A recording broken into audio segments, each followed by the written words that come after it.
We need some music for some John Holmes related music. Oh, okay, great.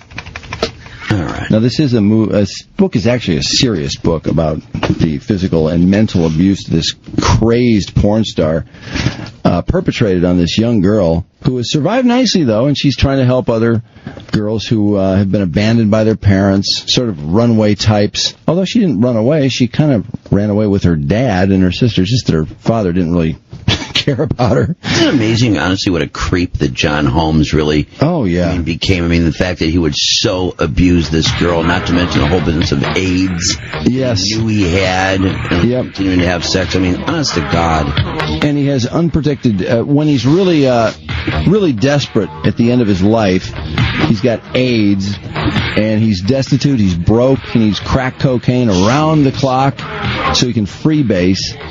And so he does a couple of gay sex movies. Yeah. And this one guy, well, actually, I think there are two guys that he had butt sex with.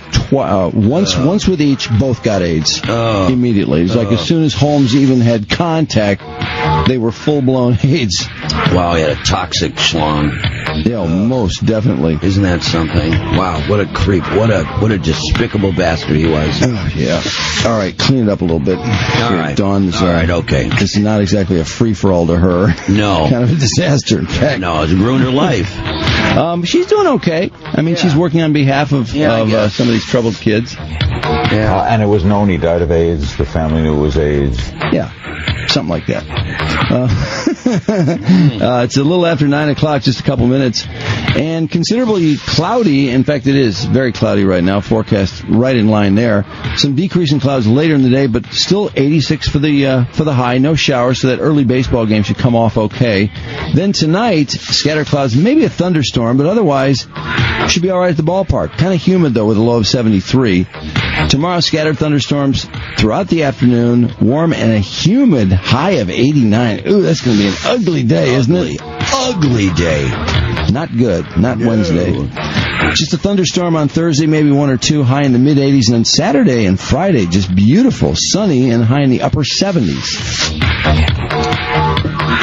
Which is where we are now. 79 degrees at WRIF. Dawn Schiller. Running about the probably the most famous name in porn, John Holmes. Holmes,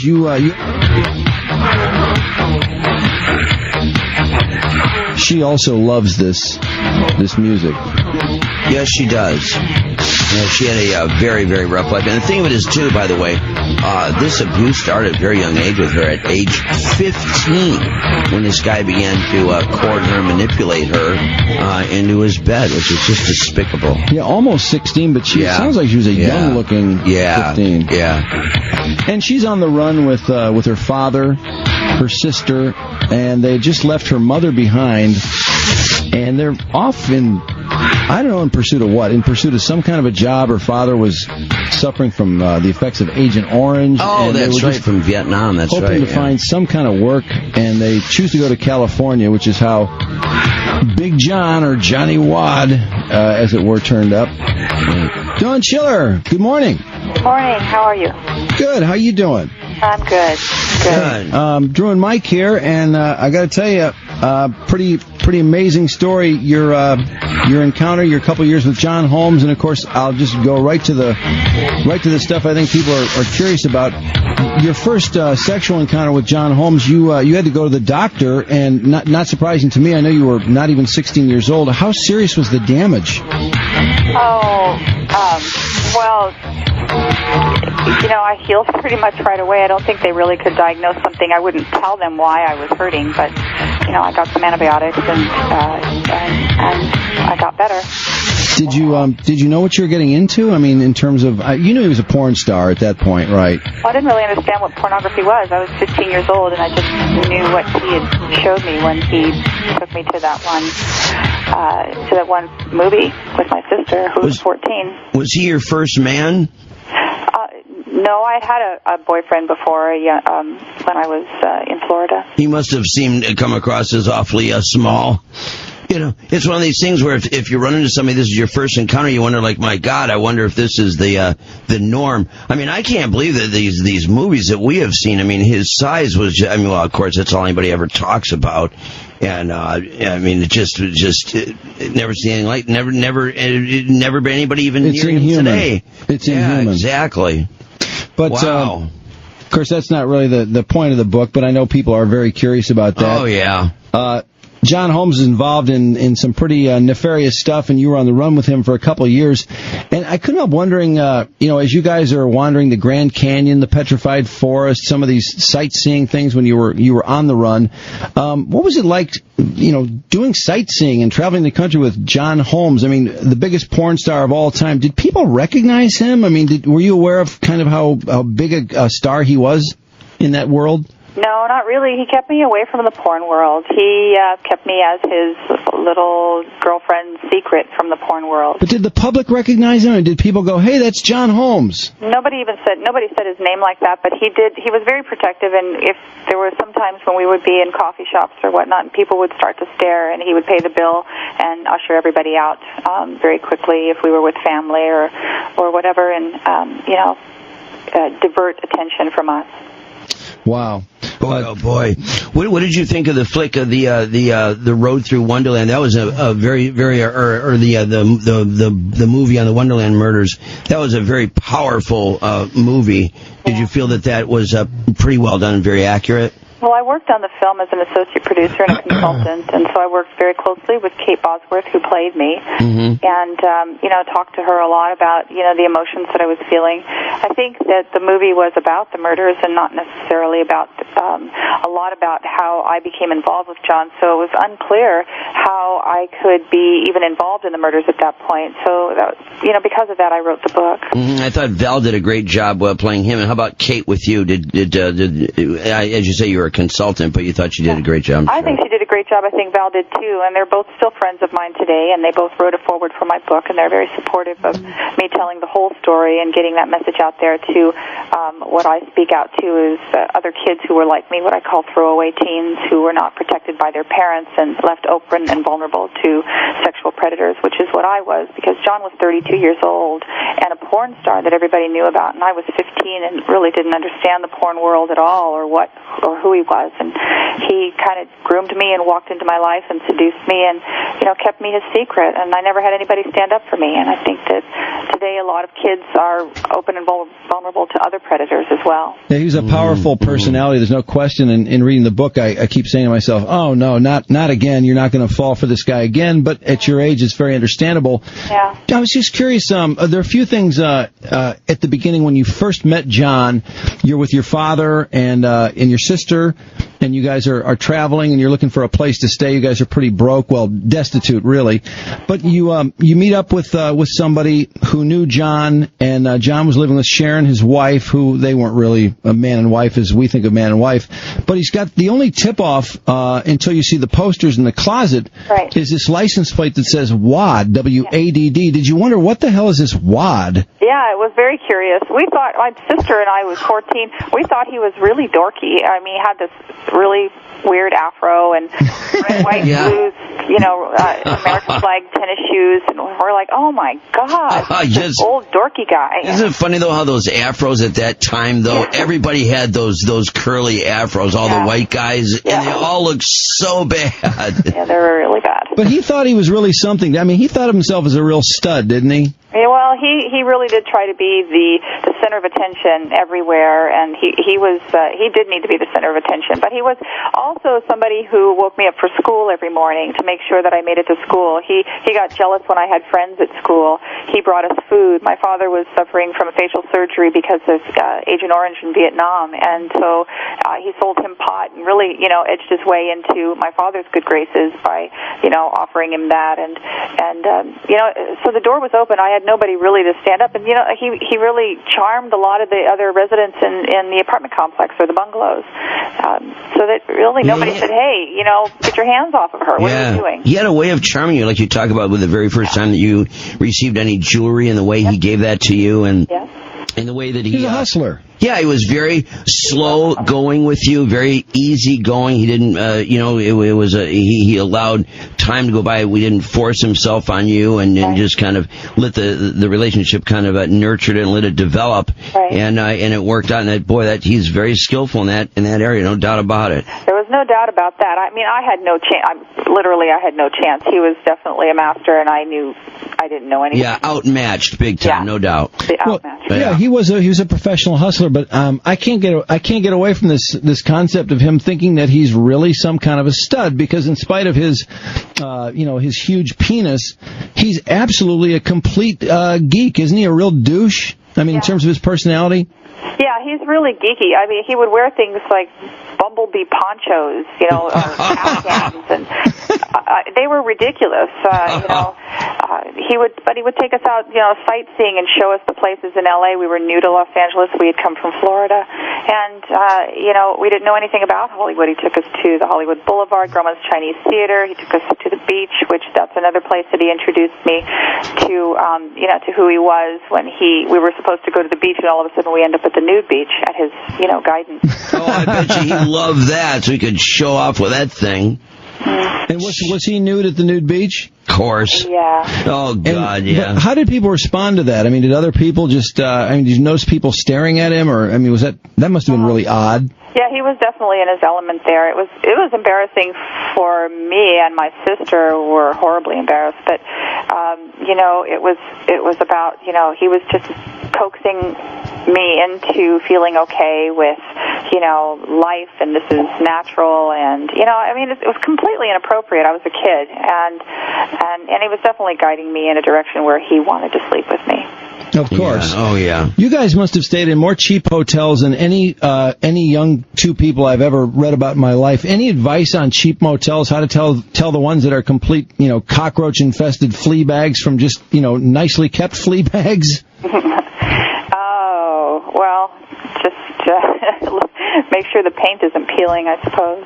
I mean, you stayed in a ton of cheap hotels. I mean, that was really John's M.O. I know because he was on the run, but it seemed like to be sort of his lifestyle anyway, wasn't it? Well, after he got hooked on freebase, it became a lifestyle, because he was then a runner for drugs, and I would either wait in the car, or he would hold me up in a hotel, and that's where he would rest, or we would do drugs after he scored, and when we ran out and he was completely destitute, that's when he beat me and threw me on the street. Man. He was a hopeless freebase addict, was he not? Oh, yeah, it was terrible. God, it sounded like he did prodigious quantities. I mean, not just a guy that was addicted to freebase, but, I mean, prodigious amounts of freebase. Yep. Yeah, and the powerful uncut coke and all that stuff that's so powerful. You're talking about how he taught you into, once things were rolling, the coke was coming in, and you're sitting there, with cutting all the cardboard, all the pieces of paper to load all the cocaine in, and God, your life was changing at an incredible rate of speed. Oh, it was like it hit bottom fast. Yeah. Dawn, as far as what went on at Wonderland, what do you think John's role really was? In the murders? Yeah. Well, I know he told me that he was forced to let them in, and I believe that because he did set up the robbery at Eddie Nash's, and but I know that Eddie Nash was somebody that he feared. When he sold me to Eddie for drug favors, he told me that if I didn't do everything perfect, and if I touched anything or did anything wrong, that I was being watched and I may end up headless in the desert. And that's how much he feared the man. So when he was set up the robbery and Eddie Nash found out, and these goons forced him to let them into the Wonderland home, I believe that in order to save his life, it's not too far-fetched to see him throwing one or two blows.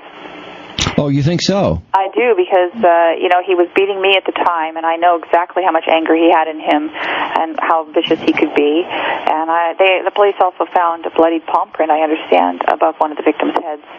Right. But had John not been in that scenario where he was kind of a pawn, he'd put this on himself, but in letting these guys in and kind of showing them the way, this is something he was doing to get himself out of trouble. Do you think he was capable of just committing a murder like that on his own, or was it just one of these things that he was in that situation and so he went with it and he didn't really have the moral turpitude to do otherwise? You know, I think that he played a poker hand. He tried to rob somebody who was an extremely dangerous person, and he almost got killed for it. So I really think that he definitely played a really, really scary poker hand. He was a gambler. And he came back to another Fleabag motel you guys are staying in after this. He'd been gone for quite some time. You were waiting for him. Yeah. And he came back. Was he in all bloody clothes? I know he was scratched up, and there was obviously blood, but how bad was his appearance at that time was what? He was his eyes were horribly bloodshot. He was tired. He was scratched up. His clothes had been changed, and later on I found out that he went and bathed at Sharon's house and changed clothes there, and that's when she discovered that he was covered in blood that was not his. Right. But he went to Sharon, obviously the one person that he could trust, and so he felt the need to cover this up from you. Yeah, he did. He had talked me into coming back, and that he was never going to do drugs again, that he was going to sell this last amount, and I didn't realize that it was a robbery amount from Eddie's house. But he had one big final score, one last Wonderland, and then it turned into a fatal move for people. Wow. The Road Through Wonderland. The Road Through Wonderland is available now. Dawn Schiller, really, book's very well done. I enjoyed it. It's a quick read. I know it's not the story you'd like to be writing, but I thought you guys did a good job on it. Oh, very thorough. Real good. Thank you. I spent 7 years doing it, and, I do speak out and help other teens today, like I said, and right now I'm actually at the National Coalition Against Domestic Violence here in Annabine, and I'm speaking about throwaway teens tomorrow morning. Hey, great work. Yeah, good deal. And you're still close with Kate Bosworth. I am, and Val Kilmer, yeah. How do you talk to them often? I talk to Val more than Kate. Kate's pretty busy, but, and then I talk still to the director of Wonderland, James Cox, is a friend also, so. No kidding. Yeah. Well, hey, congratulations on turning the corner on this stuff, and again, I hope the book does real well for you. Thank you very much. Thanks, Dawn. Yep, Okay. see you. Bye-bye. Bye. Yeah, boy. Yikes. Yeah, boy. Every time I think of Johnny Wad, I know. all I think of is him just spending all day long trying to get that thing hard. Once again, these enormous penises, same way with Jonas, they take forever to get the blood into the damn things. I don't think... Forever and ever and ever and ever. And then it only is really hard for like a split second. It just seems like it's forever, like stuffing a marshmallow in a coin slot. Get between my legs and lick on my okay? Ooh, yeah. Yeah, there's some audio of John Holmes. Got a couple more pieces here. A lot of boiling over, too, by the way. A lot of boil-overs with that thing. I think it just runs out of steam by the time it gets to the end. But you're talking about the John Holmes who was a freebase addict. When John Holmes was pre-freebase, I think that thing did a worked better okay. job. Yeah, I think it did pretty well. Well, I've seen one full-blown porn movie with him in it, and it was just, the whole, which I can't believe he had some backdoor action in there. It was like, I'm sure that girl was just, that was the end of her butt for the rest of her life. Ooh, suck it. Ooh, yeah, suck my... Some more of the acting of John Holmes. A couple other clips of John. Here, baby, I'm gonna stick it in your... Come here, hang on tight. That might be the scene you were talking about. Could be. And another clip of John. Remember the movie started off with corny music and him in roller skates. And short pants. Looked like Will Ferrell. Yeah, he had that stupid blonde afro. It was ridiculous. Yeah. One more clip of John. Well, let's change position. Come on. You lay down on your back, and I'll get on top, okay? Oh, wait, is this in one more clip of John? One more. Wow. You are so hot. You know what? That's Amy Fisher's husband. That's right. And Amy Fisher. But you're hot. Come give it to me, baby. God, I love touching you. Look at this. Gross. This is my little bit of heaven. She just thinks she's so cool, but she's not doing anything. So would Amy Fisher have climbed on John Holmes? Yes. For money. No, actually, her husband won't let her. She has to do lesbian movies now. She's got that 3-picture deal. Yeah. And she can only do chicks. That's right. He went gay at the end. Because he had to make money. That's right. And he had AIDS. Oh. And he does some guy when he first gets AIDS. And and he did this guy once in this gay part, and the guy from one encounter with Holmes got AIDS. That's how powerful Holmes' dick was.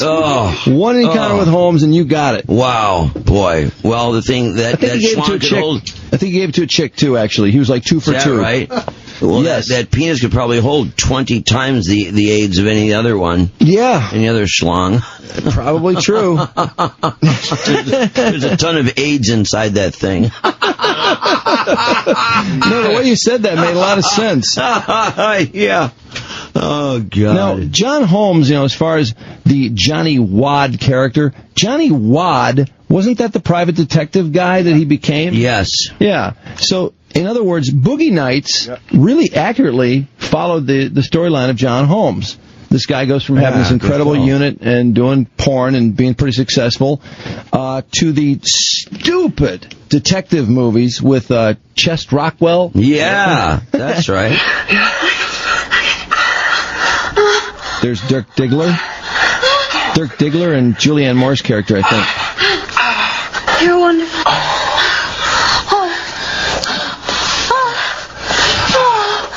I got a feeling beneath those jeans there's something wonderful just waiting to get out. Do me a favor, just mind your business, please. What the f***? There's another good scene from the movie in AV6 if you want to hit another scene. Okay. Wow. You are so hot. Yeah. It's Amy Fisher's husband. Oh, that's keeps coming up. Oh, dear. But you're hot. Come give it to me, I baby. like this little piece of heaven. God, I love touching you.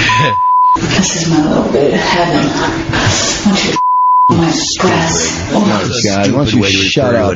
That's a DVD extra, I think, of Boogie Nights.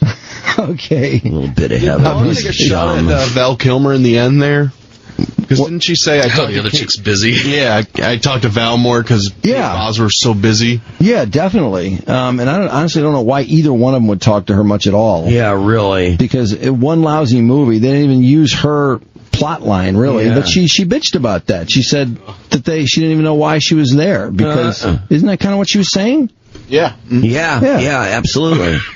And the only connection she would really have to either one of them is Kate Bosworth played her. I mean, just because Val Kilmer played John Holmes, the man who manipulated her into having this underage sex, this illegal statutory relationship, so she's going to be close to Val Kilmer? I mean, that doesn't even make sense. Yeah. Sounds like she's just a hanger-on. These people, they probably never take her calls. Like, oh no, it's that chick again. No, honestly, God, why would she be that tight with Val Kilmer? The movie was like 10 years ago. Yeah, I wonder if that's true. Maybe in her mind they're tight. If you ask him, he'd be like, dude, I don't know what you're talking about. I haven't talked to Dawn in years. If I had to guess, I would guess that she has to call his agency in order to get a message to him. Yeah, I wouldn't doubt it one bit. I would be shocked if she could reach Val Kilmer or Kate Bosworth in one phone call. Absolutely. I like what she's doing. She's trying to be helpful to, teens that are in this terrible position that she was in. And God, she was in an awful position. Although she wasn't her dad. Well, and she met Johnny Wad while she was living with her father. Johnny Wad and Sharon live next door, and she ends up having this fling with Johnny Wad right under Sharon's nose. Sharon knows exactly what's going on. Sharon probably didn't want to have to tame that thing. She just thought, I'll let this kid have it. I don't care. I don't want anything to do with it. Yeah. And it could kill me. Yeah. Seriously, yeah. I'm not sure there was all that much joy involved in that thing almost killing you. I mean, Dawn pain. had to go to the doctor. The first time she did Holmes, she's like... tore the thing from one end to the next. Well, she's lying around the house with stomach cramps and, all this sort of unspecified illness for like 2 or 3 days. So she doesn't want to tell her dad, Dad, I'm not feeling good. I had John and his 14-inch penis and it really just tore me up inside. Can we get me to a doctor or something? Imagine that. Somebody's penis actually makes you have like the flu. You're like actually sick. She needed antibiotics, amongst other things. Gross. So his penis it made her sick. Ugh. But she was really stuck on him. I mean, it didn't matter what he did to her, no matter how bad he beat her up, no matter how long she'd been away from him, she always got sucked back in. And I couldn't help wondering, did you wonder if maybe the sex was something, or that his penis did kind of haul her in from time to time, or have something that made her really dig it? I tell ya, she stuck around.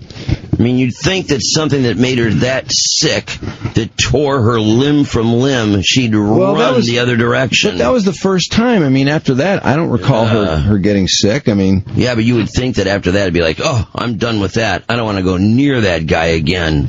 That'd be it for me if I was a chick. That was not how it worked. No, it isn't. Because she traveled the country with him when he was running away from the cops. Yeah.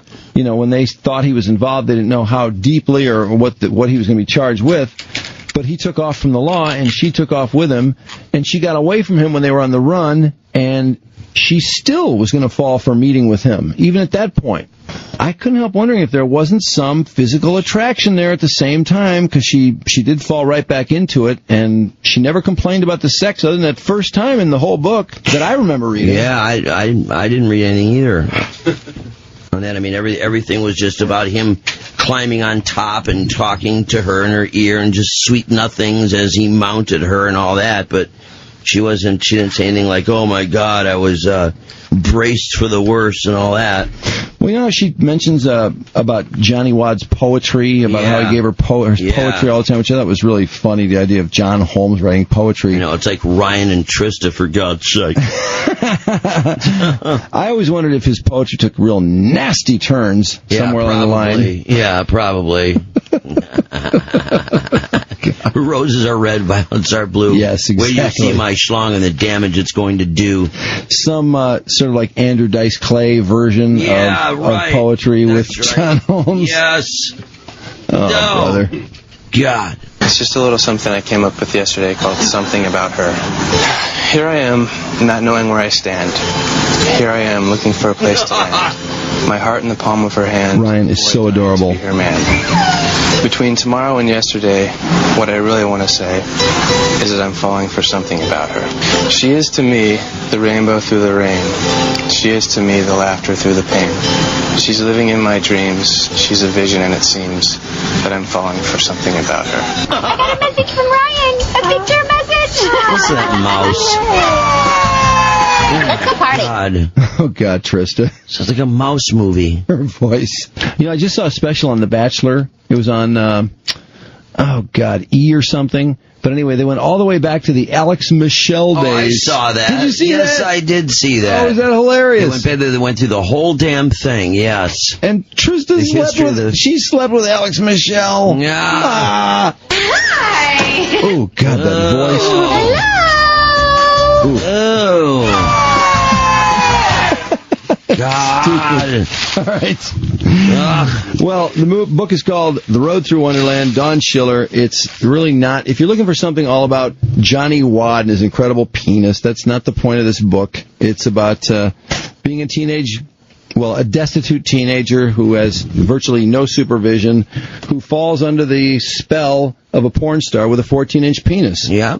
Basically ends up being emotionally and physically abused for years. And somebody should have taken something out of that license plate. Who has a license plate that says WAD, W-A-D-D? Shouldn't somebody have figured out something by that license plate? I think today's day, it would never clear the state. I think people are a lot smarter these days than they were then. We thank Dawn for her time. I thought that thing was going to fall off it's going to kind of go off the rails a couple times. Yeah, but, me too. We managed to keep it going. The Road Through Wonderland available now, and that was Dawn on the WRIF.